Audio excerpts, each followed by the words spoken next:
Amazing grace, how sweet the sound that saved a wretch like me. Hi, and welcome to Straight Talk About God video. I'm Jack. Moriah. It's always about Moriah. Except once. We'll get to that. But before we get started, I want to define the word Moriah. Okay? What does Moriah mean? Look it up in the dictionary. Okay? My Bible dictionary, one of them says that chosen by Jehovah. That's what Moriah means. Something chosen by Jehovah. Strong's Concordance says seen by Jehovah, seen by God. Same thing, right? Established by God, Moriah, okay? Now this video is most all bottom lines, the bottom line, okay? And any one of these things could take another 5 hours of research to put it all together and everything. I'll just give you the bottom line. And it's all about Moriah. What I want to do is establish Moriah really solidly and its history going from the beginning of creation. Okay. Because it's a very important place, isn't it? Okay. This series is going to have 4 more videos after this one. And I'm sorry, but this is going to run a while, okay? But it was prompted by a book called The Rod of an Almond Tree in God's Master Plan. And it's by a guy named Peter Micus and a few other people. The Rod of an Almond Tree. Okay? The Bible, the Old Testament is full of verses about a rod, and this particular rod, okay? The rod of God, of an almond tree, okay?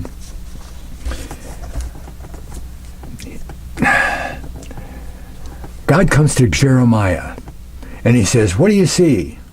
And Jeremiah says, I see the rod of an almond tree. Okay. Read on by. What's that mean? Who knows? You know, it's not the same rod that's used almost exclusively later on, right? That rod is number 4294 in Strong's. The rod that Jeremiah sees is number 4731 in Strong's. The difference between the two definitions is that the rod that Jeremiah sees is from an unused root, an ancient root that says generation, something that's generated. A shoot is what it says. It's a live piece of wood. It's got leaves and fruit on it.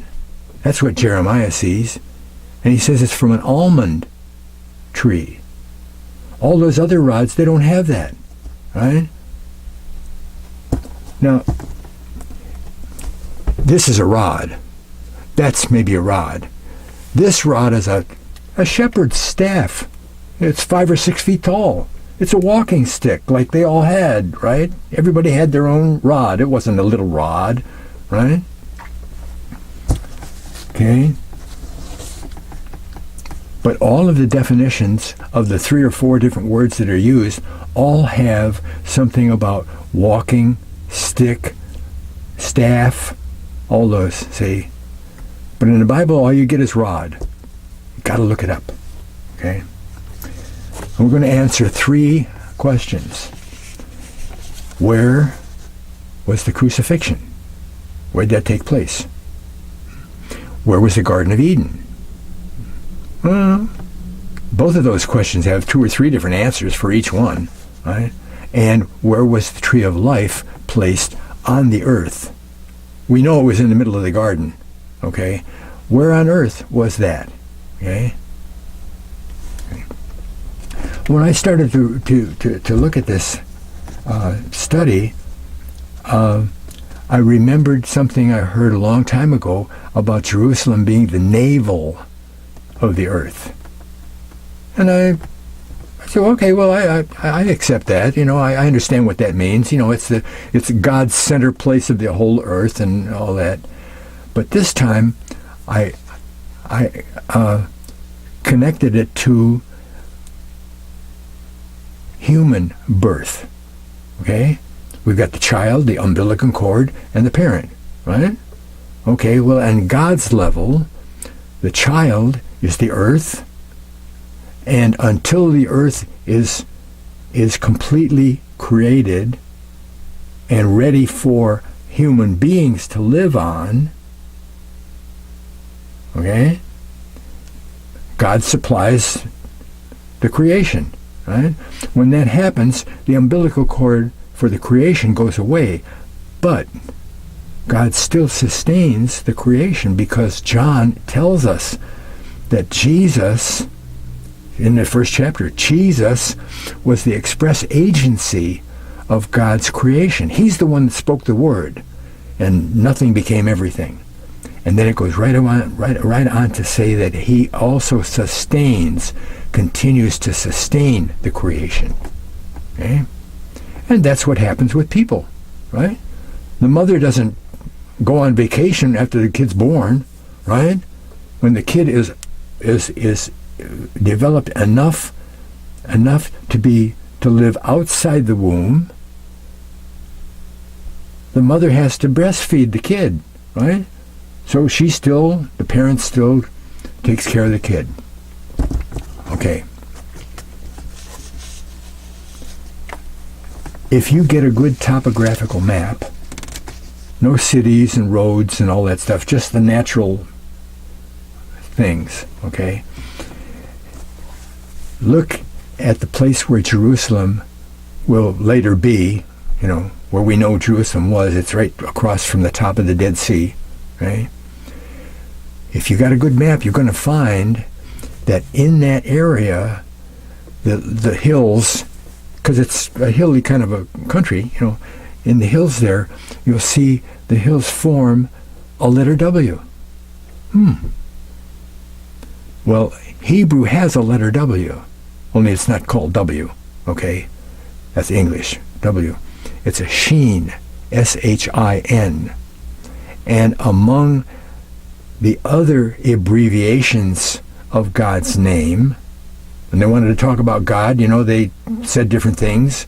They wouldn't say his name because they changed the vowel points and it has to be Adonai instead of Jehovah. But one of the other abbreviations for his name was the letter Shin, W. Right there in the ground at the creation. Mount Moriah. Okay. The establishment of Moriah starts with Shem. Shem? Whoa, Noah's firstborn, Shem. Somewhere around 19 or 2000 BC, 1900 or 2000 BC, Shem goes to Egypt because Ham, his little brother, got in trouble over there because he got away from God. And Shem goes over to reestablish God in that area. How do we know that? Because in the ancient history of Egypt, you're going to find that there was one point where they had a monotheistic religion. They only worshipped one God. Whoa, Egyptians only had one God? I thought they had 500. They probably did. They had a God for everything. Everything. Every one of those 10 plagues had a God behind it. Like, they worshipped the god of the locusts so that the locusts wouldn't come and eat all their crops. Every one of those, you know, turned the river to water, the water to the blood. All of those things had special gods for that specific thing. God did that in the Old Testament. You know, he slapped the face of all his gods. Right? Shem went over there to reestablish God in Egypt. That's when the monotheistic religion was in there. And he, in ancient Egypt history, is called, you look in the encyclopedia, right? It's called the Hyksos. Hyksos means foreign rulers, rulers that weren't Egyptian. Okay? There was a second period of time where Hyksos rulers were in Egypt. So there are two different times that Hyksos rulers. The second time was Joseph, when he was ruling Egypt. And after him, Israelites ruled for another 200 years, until the other Pharaoh, who knew not Joseph, didn't remember all that stuff, came down and took over again and put them into making bricks and slaves. Okay?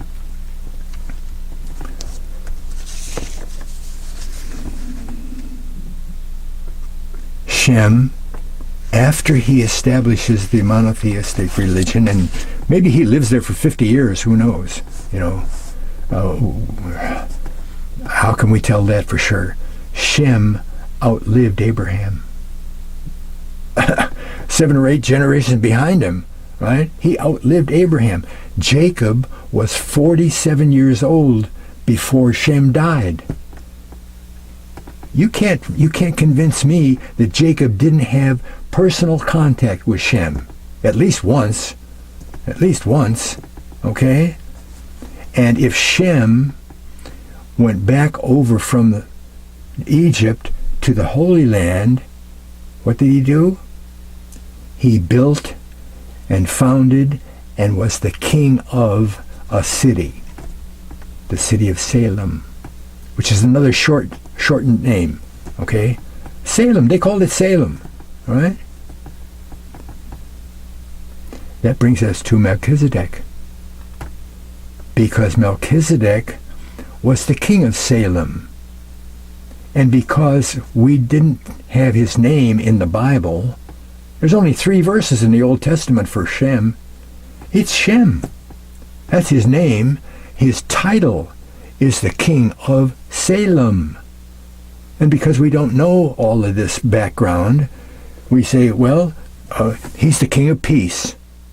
Okay, that makes sense. He's the king of peace. Melchizedek doesn't mean king of peace. King is Melech. Tzedek is righteousness. He's the king of righteousness. He's a priest of the Most High God. What's he doing in there? There's only 3 verses. What's he doing? What happens with Shem and Melchizedek and Abraham? Abraham goes and he beats the kings that conquered Sodom and Gomorrah and took away Lot and everybody else. He goes with 318 servants and beats up on 4 kings' armies, right? He comes back. He's there with the king of Sodom and Gomorrah, and Melchizedek shows up out of the blue. Oh, remember Melchizedek. Doesn't say where he came from or any of that stuff. It just says Melchizedek, you know. What did he bring? Right? Melchizedek,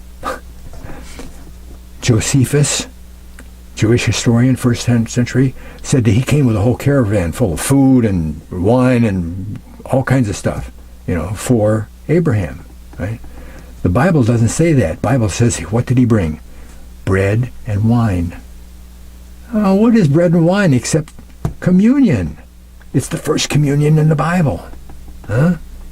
The first communion. The second communion is the Passover out of Egypt. Okay? First communion. What does Abraham do? He tithes to Melchizedek, thereby showing in just those 3 little verses 2 of the basic, fundamental, foundational actions of a believer. Of a believer. Never mind New Testament, Christian, Old. A believer in God is a truster of God. And they take communion It's a type of communion that Jesus puts in force. He said, do this. Huh? He didn't say, well, maybe. He said, do this in remembrance of me. What I did. I brought life. Right? And tithing is all over the whole Bible. You trust God by sending some of what you think is your money back to him, to the people who teach you more about God. Right? Pay your teacher. Paul says that in every letter but 2. He says you got to pay the teacher. That's the support you're supposed to do. A believer pays with the tithe. It says what to do, how much to do it, where to put it. Right? The people in the Old Testament gave the tithe to the priests who taught them about God. God set that up way back in Genesis. Okay?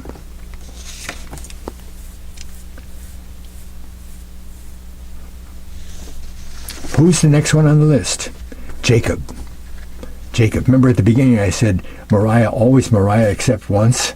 This is the once. Maybe. I didn't reach it deeply enough to say yes it was, but it could be. Okay? But it's integral to what's happening with this book and the rod of God. And the almond tree and all that. Okay? Jacob gets in trouble with Esau. Steals his birthright, steals his blessing. And his mother says, go up there to my brother Laban and stay there for a while, and Esau will cool down and you can go back home. Okay? So he leaves, and the main place that Abraham settles is down at the bottom of the Dead Sea, in by maybe 20 miles to the west, in Beersheba. That's his main place where he stays, in Beersheba. And I'm sure that Isaac and Jacob were there also. Okay? So Jacob starts out from Beersheba. From Beersheba to Jerusalem, Mount Moriah, is 40 miles. 40 miles. So he starts out, and he's on the way, and the sun's going to go down on one day, whatever day it was, and he says, well, I'll stop here and I'll rest here until tomorrow. That's where he has the dream, right? With the ladder and the angels going up and down, right? The book of Jubilees calls it a portal of heaven, a portal, a specific place in heaven where people can come from heaven down onto the earth through this doorway. Think about Stargate, something like that, okay? He wakes up and he says, whoa, this must be the house of God with all these angels, and he sees God at the front. Whoa. He said, I have to memorialize this. He takes this rock that he put the pillows on. What's that rock look like? It's, well, I can't do it on the thing here. It's almost 2.5 to 3 feet wide. No, 2.5 feet wide, okay, long, and 1.5 feet wide, and about 7 or 8 inches thick, and it weighs 300 pounds. Whew. How do I know that? You'll find out. He says, I'm going to memorialize this place. He sets that up as a pillar, pours oil on it, and anoints it, and says, this is the rock.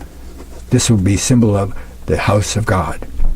House of God is Beth House El God. It was Bethel where he was. He was in Bethel.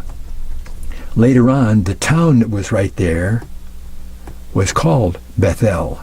But in the Bible it says Bethel, which at first was called Luz, L-U-Z. Okay, it was called Luz. He goes up there and what is Luz? Huh? You got to look up the language, right?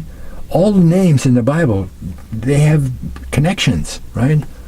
You look up Luz, and what does the dictionary say for Luz? Almond tree. Almond tree. Why do you name a town Almond Tree? Because there's almond trees there. There's probably one really neat almond tree. Luz. Okay? He goes on to Laban, spends 21 years up there, comes back with a host of servants and cattle and family and wagons full of stuff. And he goes to Bethel, picks up the Bethel stone, and brings it with him back to the Holy Land. And brings it with him when he goes to Egypt and lives with Joseph until he dies. And that stone comes out of Egypt with the Exodus, with Moses and Aaron, and follows them around, as it says in Genesis 49 about Joseph, the stone that goes, it's a type of Christ is what it is. Huh? That stone was with them for the whole trek and made it through to Israel, and all of the kings and queens that were crowned in Israel were crowned on that stone. Okay, I told you this is all bottom line stuff, right? Okay. So that's Jacob. Luz. Abraham is next. Abraham. What happened on Mount Moriah with Abraham? It says Moriah right there in the Bible, the sacrifice of Isaac, right? Take your only begotten son, and I'll show you where to go. Sacrifice him to me. Whew. Heavy stuff. Sacrifice your only begotten son. That wasn't what Abraham was thinking, He wasn't like George C. Scott when he played Abraham, and he's out in the rain and he's crying and yelling at God and crying out because he has to sacrifice. No, we don't get that idea from anything in there. Abraham has Isaac and the fire and two young men. One account says one of them is Ishmael. There's another account that says Isaac is either 37 years old. Another account says he was 25. He was an adult. I know he had to be an adult. Okay? He wasn't some kid 15 years old. All right? They all go out, and 3 days later, they came from Beersheba, I'm sure. 3 days later, God says, stop here. You see that place there? That's where you go. So Abraham says, you guys, you stay here. Remain here. The lad and I will go yonder and worship and return. So, in other words, he says, you wait here. Isaac and I are going to go and worship, and we'll come back. We will come back. Wait a minute. How can he say that? He's supposed to sacrifice Isaac. Kill him. How's Isaac going to come back? Huh? And we don't get any kind of an indication of how he feels about sacrificing his son. It doesn't even say, well, I don't like to do this, but this is what we're going to do. Stop. The angel says, stop. Now we know what your heart is like. Don't do that for the lad. It's okay. Abraham is a type of God. Isaac is a type of Jesus. Right? Only begotten son. Well, now, Isaac isn't dead. Wait a minute. What does that do to the type? Right? What does that do to the type? And why isn't Abraham distressed by this? Because for 65 years he's been learning all about God from age 10 when he went to live with Noah and Shem for 49 years. And the rest of the time, he's over 75 now, at this point. He's over 75. And God has been with him the whole time and showed him that he was real and does exactly what he says he will do. And when God told him that all of the descendants of him that would be as many as the stars in the heavens and the sand by the sea would come from Isaac to begin with. How can that happen if Isaac is dead? Abraham knew, and Paul tells us later on, Abraham said, well, if I kill him, God's going to have to bring him back to life so that he can be the progenitor of all these descendants. Right? But now Isaac is okay, he can have all the descendants, but the type is spoiled.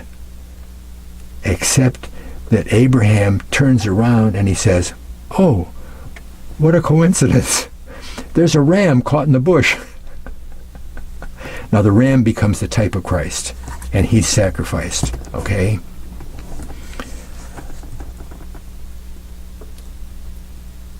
What forms a thicket? That's what it says, a thicket. It doesn't say a bush, it says a thicket. A thicket is a bunch of shrubs that kind of grow together into a place, and you can't deal with it. You got to chop them down. Okay. It's a mess. Okay. A thicket, he's caught. What did the Romans give Jesus for a crown? A crown of thorns. When I looked up thicket, thorns are in there. All right? All thickets aren't thorns, but some thickets are. And I choose to believe, because of what I know God does all the time, he takes these little teeny details way down at the bottom of the barrel in the corner and confirms what he said all the way up to the top of the barrel. And so the thorn bush, the ram, which is going to be the sacrifice of Christ, is caught in, I believe it was a thorn bush. Okay? Who do we go to next? How about David? David? We're still talking about Moriah, aren't we? Okay.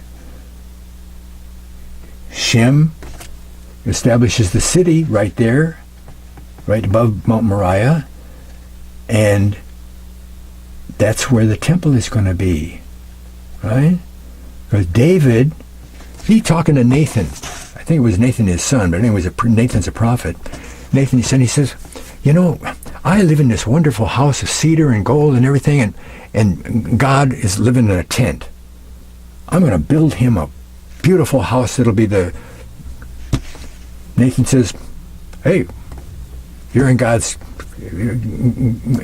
back pocket. Go ahead and do it. You know, right.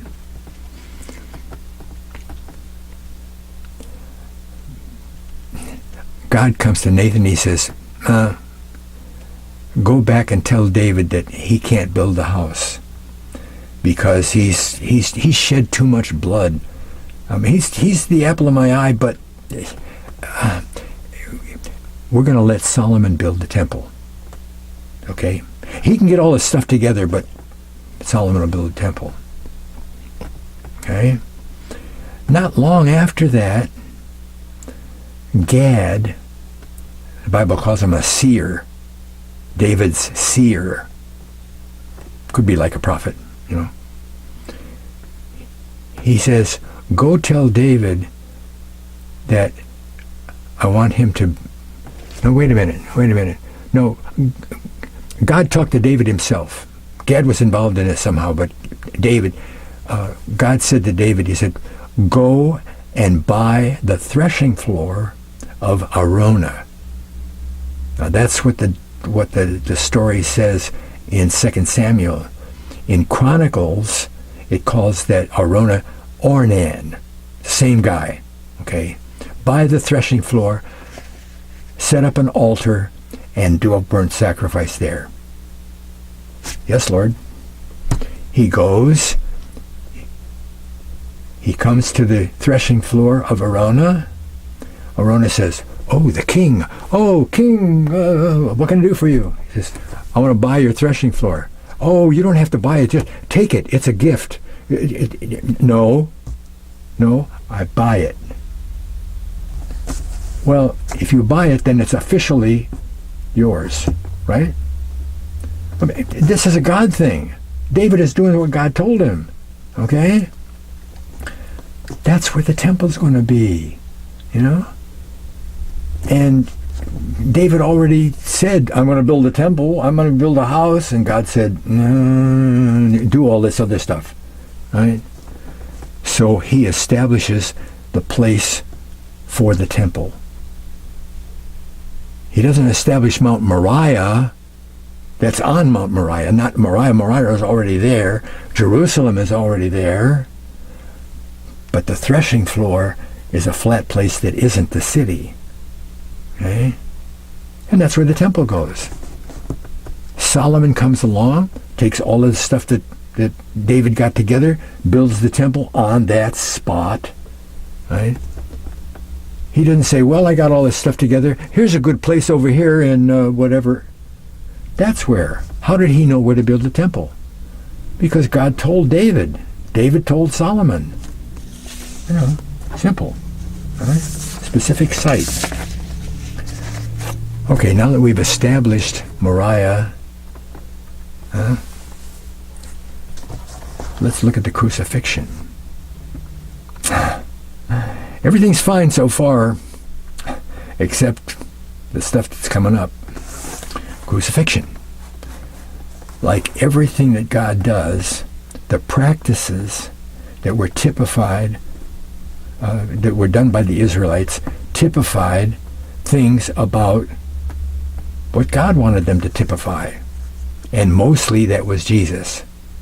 Most all of the types of the Bible are types of Christ. Christ of types with God or without God, you know, it's all types, okay?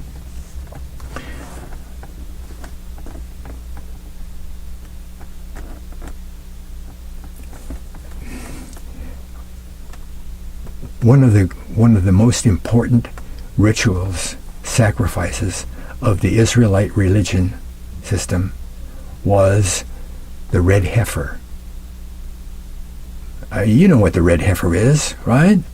The red heifer happens once a year, every year, by the high priest for the sins of the nation. It's not the personal sins of somebody who stole something and had to do a sacrifice to for the sin offering, right? This is for the whole nation. And it's directly done with the high priest involved, okay? Not just some Israelites that were doing all the killing of the lambs and things, okay?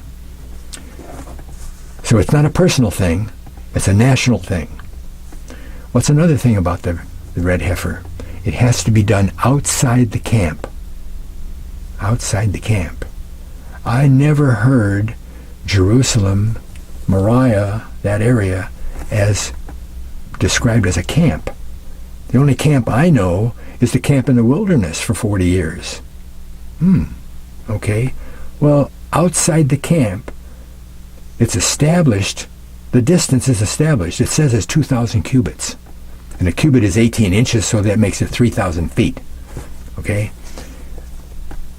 The camp is only in this big circle with a 3,000-foot radius, 6,000-foot diameter. And if you murder somebody, you get stoned, right? But you can't be stoned inside the camp. You have to go outside the camp to mete out that execution. All that heavy sin stuff happens outside the camp, 3,000 feet. At one point, they attached that distance to the Sabbath, the Saturday Sabbath, right? Okay? And they said, you can't travel any farther than 3,000 feet from your own possession. And I think they meant house, but it says possession. So what did some of those smart aleck, maybe Pharisees, do? Right? They pack a bag, right? And when they get to 2,999 feet, they take a cloak out of the bag, put it on the ground. That's their possession. Now they can go another 2,999 feet. Huh? Okay. In the camp, the Ark of the Covenant, after it was made, Ark of the Covenant was the center of the camp. So every place that you went, any direction, 3,000 feet was inside the camp. And you don't kill somebody inside the camp. You don't do sin stuff inside the camp. That's outside the camp. Okay? So the red heifer had to be 3,000 feet from the Holy of Holies down the hill, from the ark, outside the camp. All right? Good. One of the other things is that it had to be done in the sight of the priest. Now the priest didn't have to get up there next to the red heifer's head and look him in the eye and say, "You're going to die," or right. The Mount of Olives was up here. Okay. Now we know that the red heifer was sacrificed on the Mount of Olives. We know that. That's not in question. So that's up on the top of the Mount of Olives, the dome of the Mount of Olives. Okay, down the hill from the Mount of Olives, across the Kidron Bridge. The priests at one point built a bridge that went from the temple across and up on the Mount of Olives so that they could sacrifice the red heifer up there. So it was 3,000 feet from the Holy of Holies down in the temple. Okay, down in the temple. It was high enough over here on the Mount of Olives that you could see over the wall of the temple, right? Over the wall and down, and you could see that big, heavy veil. It was that thick in front of the holy place. And then there were doors behind it, and then you'd come to the Holy of Holies and the veil there. The priest would wait outside the first veil, watching the red heifer sacrifice take place. A priest would come down the mountain, down the Mount of Olives, across the bridge into the Holy of Holies, into the temple, give the blood to the high priest. He would go in to the veil, through the doors, in behind the veil, into the place of the Holy of Holies where the ark was, and sprinkle the blood and come back out. Okay? It's right there. We know that once a year. But let me stop here and ask you something. After 40 years of the high priest taking that blood and sprinkling it, where did he sprinkle it? On the ark, right? No. You don't sprinkle. What does that blood symbolize? It symbolizes the blood of the whole nation, the sin of the whole nation. You don't put the sin on God. Aaron didn't carry a wet sponge into the Holy of Holies and after he sprinkled the blood, wipe it off again. After 40 or 50 years of sprinkling the blood on the ark, it looked like a mess. They didn't sprinkle the blood on the ark. Where did they sprinkle it?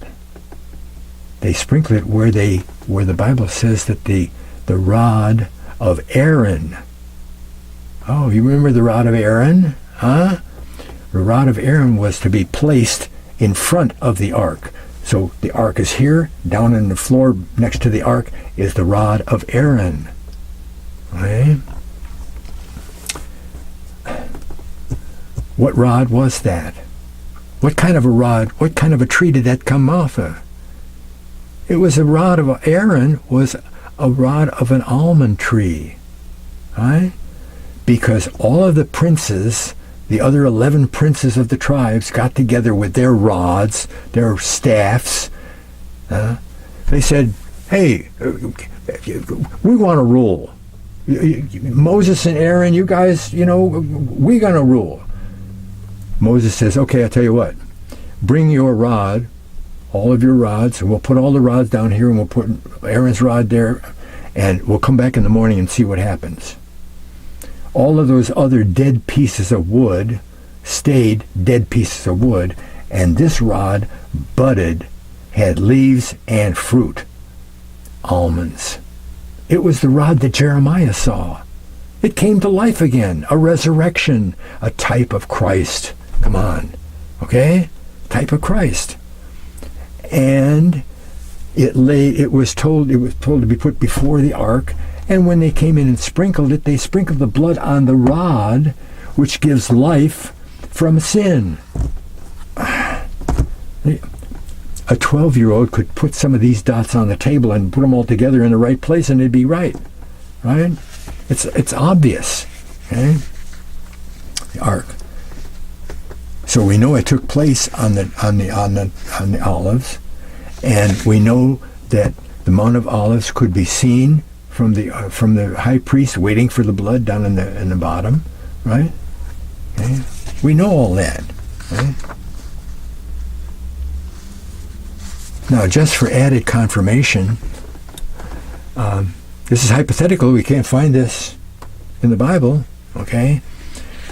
What about the centurion? You remember the centurion in the crucifixion? Centurion, that's an officer over 100 troops. Hi, mucky muck. I think that he was probably the one that was in charge of the whole crucifixion at that time. And the troops were doing what they had to do. Okay? Something triggered that centurion. Something triggered him. Because at one point he says, "This must be the Son of God." What did that? Well, there was darkness in one place, I know. But when Jesus gives up the ghost, he shouts out with a loud voice and dies. Okay? There's an earthquake. Earthquake. Well, the centurion is watching all the things happen on the crucifixion. He's watching everything happen, and all of a sudden the earthquake happens. Boom. Oh. And he says, "Whoa." He sees the veil, that heavy veil, get ripped from top to bottom. He's up on the Mount of Olives, watching the crucifixion, and sees the rip, and the doors magically come open and reveal the Holy of Holies. And what does the Bible say happened to that veil? It was ripped. Okay, people didn't get together and rip it. It ripped. He looked and it ripped. Okay? They explained that from an earthquake thing, but it got ripped. That's the main thing. It was ripped. It says it twice. That's confirmation. Twice, from top to bottom. Top to bottom. Why not just say, "And the veil got ripped," and God is telling us something by telling us it ripped from top to bottom. It came from him to us down on earth. And it opened the way to the Holy of Holies, where God is. Access to God is what that says. Nobody has access to God except the high priest one time a year. That's it. Anybody else snuck in there, they die. Right? Now, it doesn't make any difference who you are. If you're a believer, you have access to God. I believe that's what happened. Okay? What else about the crucifixion do we know? We know that a guy named Joseph of Arimathea went to Pilate, and my Bible says, the King James says, to beg.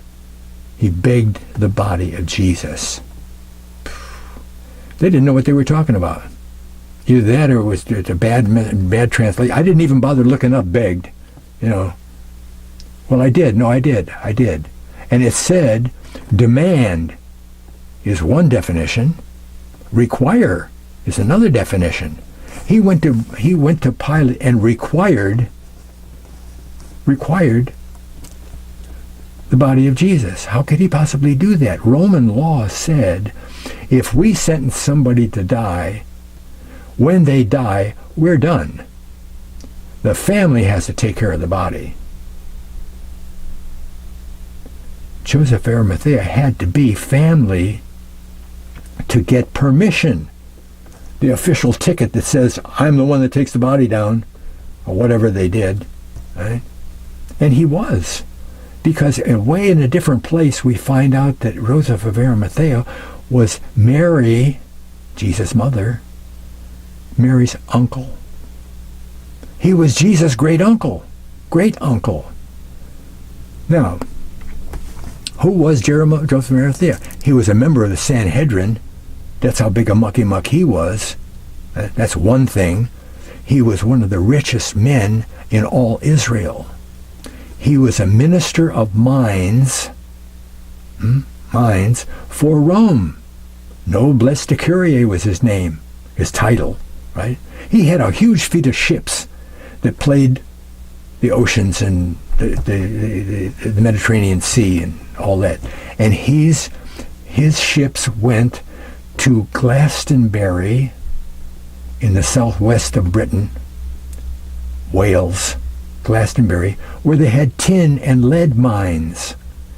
And they'd load up the ships with lead and tin ore and stuff and take it back to Rome. He was minister of mines for Rome, right? Rich guy. Jesus' uncle. What do you think Jesus was doing during the 12 years, the 18 years that we know that he was lost? He wasn't lost, right? He was 12 at the temple with the scholars, and then he was 30 baptism with John, and there was 18 years we know nothing about in the Bible. But Glastonbury knows all about that, right? Because Joseph's father, Jesus' father, okay, was an old man when Jesus was born, right? He died early. Well, when Joseph the father isn't there, who's the natural person to take over guardianship of Jesus, right? And doesn't Uncle Joe know that Mary was a virgin when Jesus was born and he's really special and the kings came to worship him and all that stuff? He became the guardian of Jesus. So Jesus is on the ship with him, going with the fleet, wherever he went. Glastonbury is full of traditions about Jesus spending time there. In fact, one year he spent the whole year, built himself a little shelter, and he lived there for a whole year. Another tradition says that he went to the miners that were there near Glastonbury and taught them something to make it easier for them to mine and do. And possibly it was smelting down the ore into ingots. Instead of carrying all the ore back to Rome, they smelled it down there and whatever. Okay? Joseph of Arimathea took Jesus around to all those places. Okay? What else do we have to say about Joseph? Anything else? There's a well over there. It's called the Jesus Well, right? And they built a big cathedral. It's a lot of ruins now, but it's a big cathedral, and there's a special chapel there with a stone, like a cornerstone, that says Jesus and Mary. Right? That's where Mary died, because the persecution that happened in Jerusalem in the first 3 years after the resurrection got to be so heavy. I mean, what was Paul doing? His name was Saul, right? He was bringing people in chains back to Jerusalem to be tried, maybe killed. He stood in consent to the martyrdom of Stephen. They put the clothes down and he was there and consenting, and they stoned him to death, right? He was a bad guy, okay? Heavy persecution. So Joseph got together with Mary and some disciples and the Bethany household of Mary Magdalene, Martha, and Lazarus, and they took ship across the Mediterranean Sea to Marseille, south of France. The Bethany family gets off, and they start establishing churches and evangelizing the south of France, while Joseph and Mary, the mother of Jesus, and disciples go on to the north coast of France, take a ship and go around the end of Britain into Glastonbury and set up there. And what does Joseph do there? He establishes a college for the apostles and disciples, and they come there back and forth to share their experiences and learn more and rest up and all that stuff. There's even an old inn that was there, was the Inn of the Apostles. That's where the headquarters of Christianity wound up. The headquarters of Christianity was born in Jerusalem, okay, in Israel, with the 3,000 people that were converted on Pentecost, okay? But that never went anywhere after that, right? Christianity didn't blossom out from Israel. It blossomed out from England, right, from Britain, right? Because Joseph of Arimathea established that, right? And those apostles that were going back and forth, they went back out and they were going to all the places where the lost tribes were, preaching Jesus to the lost tribes, okay?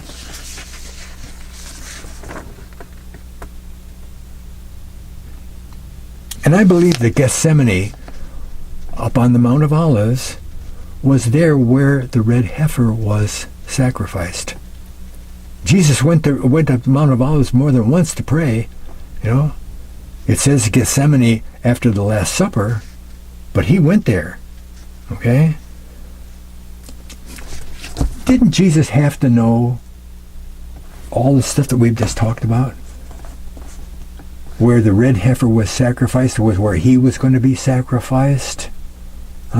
Because the red heifer was a type of himself. Didn't he know all that? Of course he did, right? Of course he did. He was God. Okay? Now, after following this rod, see, look, Aaron's rod that budded did a lot of stuff that we can find out, okay? It just says the rod, but it means the rod of Aaron, and sometimes God says, take the rod of Aaron and do this. Give the rod to Aaron, have Aaron do. It's Aaron's rod, right? It's a God artifact is what it is, because these guys had encyclopedias from ancient Jewish religion and everything for their sources. And what they found was that when Adam and Eve were thrown out of the garden, God put the cherubims there and stopped them from going back in. Why? So they couldn't eat the tree of life, right?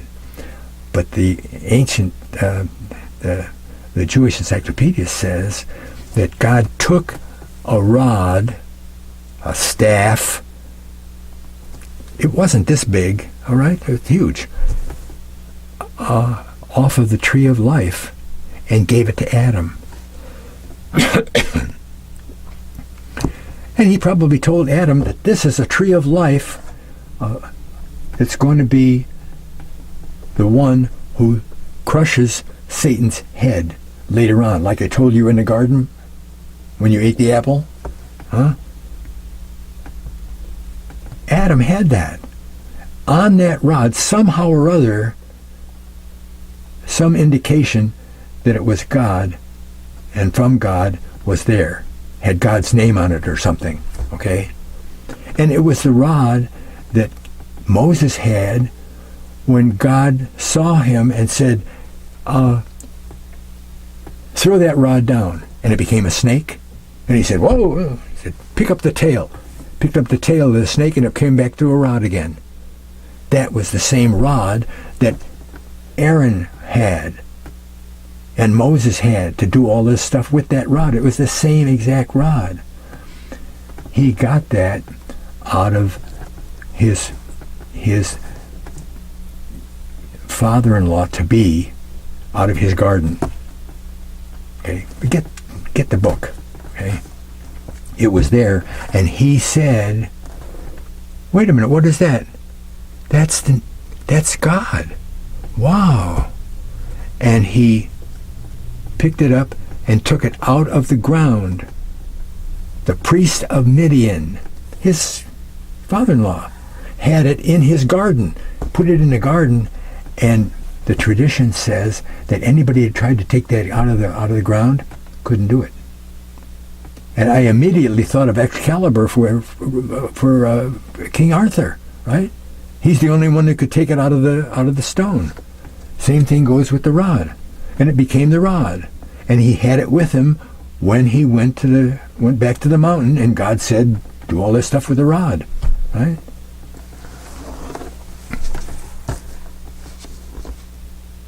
David's got the rod, and Absalom has a whole bunch of people together, and he's going to kill David, take over the kingdom. So David isn't prepared to take on that kind of an onslaught, so he's fleeing from Jerusalem. Because he's fleeing, Zadok, he's the high priest, Zadok and some other priests are carrying the ark with them to go with David. Any place the ark goes, that rod has to go too, because that's where the red heifer springs from. See, in the camp in the wilderness, that rod was down there by the ark, right? And when God said, "Take the rod," he meant that rod.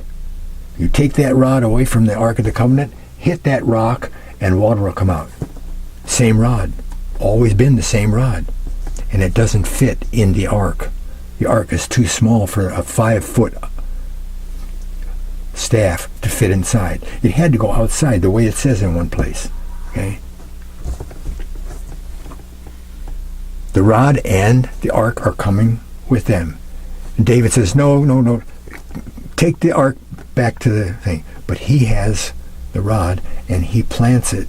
He sticks it in the ground up on the Mount of Olives. And for 1,000 years, until Christ shows up, it grows into a tree. It comes back to life, it grows into a tree. Okay? That's what Christ was crucified on. That almond tree. And it says in the Bible, it calls it a tree more than once. Just because the word cross is used doesn't mean it was a cross like we think of or we see in the scene that we have in Bible school, right? It could be just the cross piece where the arms were nailed to, right? And that was nailed up onto the tree. Okay? Let's stop for a second and talk about that. Okay? The traditional scene of that is 3 crosses, right? 1, 2, 3. A thief, Jesus, right? Okay? Now, call that vision up in your mind, and you're going to find that those crosses, they aren't here, right? There's maybe 10 to 15 feet between each one of those crosses. And if it's 15 feet between each cross, then the 2 outside crosses are 30 feet away from each other. Okay? Is that reasonable? Sure. Okay? What happens when people are on those crosses? Huh? There's conversations going on, right? People are talking, right? Okay? One thief over here, he's blah, blah, blah, blah, at Christ, right? This thief over here says, "Hey, shut up. He didn't do anything. He doesn't deserve anything. We deserve what we got, but he doesn't deserve anything. Jesus, I think you..." And Jesus says, "You'll be with me in paradise." All that happens 15 feet away while you're on this cross with your arms spread out way up there and you're hanging down right there, and it's almost impossible to breathe. That's why they did that. It's a cruel, long time, grueling mess before you die. And if you don't die on time, they break your legs so you can't inch yourself up, even though the nails in your feet are excruciating pain. You can still lift yourself up a little bit in order to take a breath. Okay? You got that picture? Okay. It's time, because it's time for a Sabbath day coming up. 6 o'clock is right around the corner, right? And at 6 o'clock, the Passover day and the unleavened bread day, first day, are the same day coming up at 6 o'clock. Sunset goes, boom. Got to get the body down. So the centurion says, break the legs. We gotta get this over with. Break those legs. What does the Bible say happened? The guy who's breaking legs goes to the thief. On the one cross, he goes to the thief and he breaks his legs. Boom. He goes to the second thief and he breaks his legs. He goes to Jesus and I think he's dead. He takes his spear, shoves it in his side, and water and blood come out, which means he's dead. Okay, why don't I break his legs? He couldn't break his legs because God said with the Passover lamb, don't break any bones. Okay?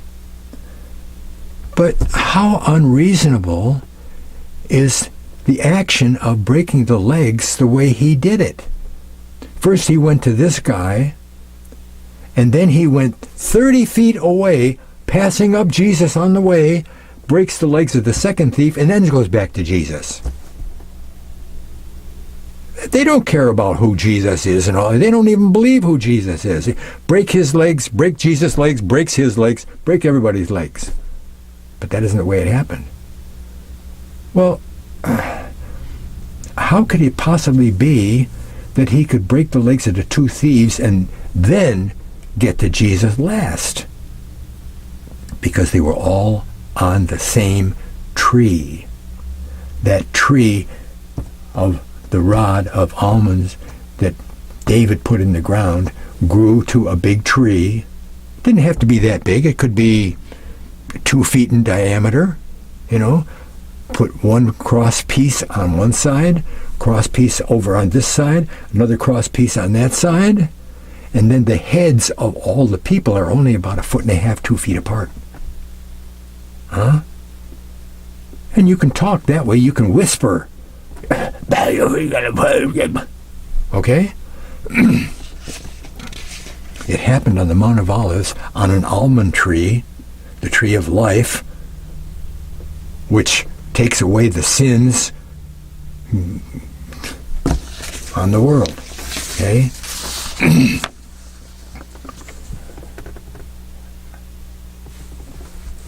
So that brings us to the tree of life in the Garden of Eden. Okay. Well, the author concludes that the tree of life was an almond tree, right? We just did that. And he states all kinds of types in the Bible where almond symbolism is. The menorah with all the branches, not pipes, but branches of a tree. Branches, okay? They're olives. There's olive branches and olive leaves and olives on the menorah, each one of those branches, okay? You got Aaron's rod and all that stuff that the rod does, okay? It saves the Israelites' life many times, right? Doesn't it make absolute sense for the Garden of Eden to be placed where the ark was, and the tree of life, the ark being placed exactly over the spot that had the tree of life in the Garden of Eden? It wasn't there anymore. Okay? Of course. It makes perfect sense for that. So, what does that make the Garden of Eden be? The Garden of Eden is Mount Moriah, the land of Moriah. See, the difference in the mount and the land comes with Abraham because he was in the land of Moriah. Okay? Okay.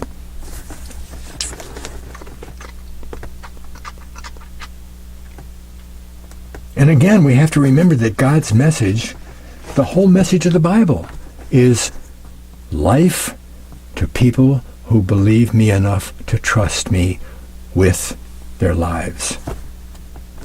That's the whole message, right?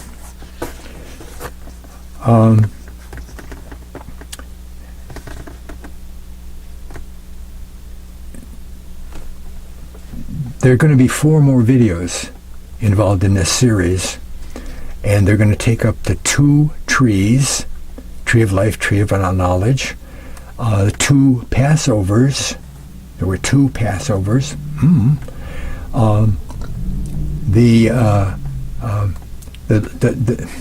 The Last Supper. Was it or was it not a Passover meal? Okay, go into a great deal with that. Okay, the last one is going to be the name tag, the inscription that they put up over Christ.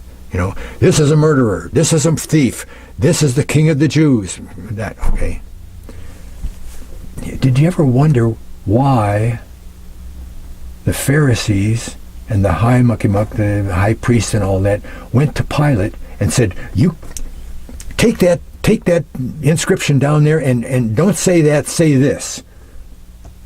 And Pilate says, "Hey, go away. I wrote what I wrote." Why were they so upset? Huh? Because of what that said on there. Okay? I'm not going to tell you. Anyway, thanks a lot for watching. God bless.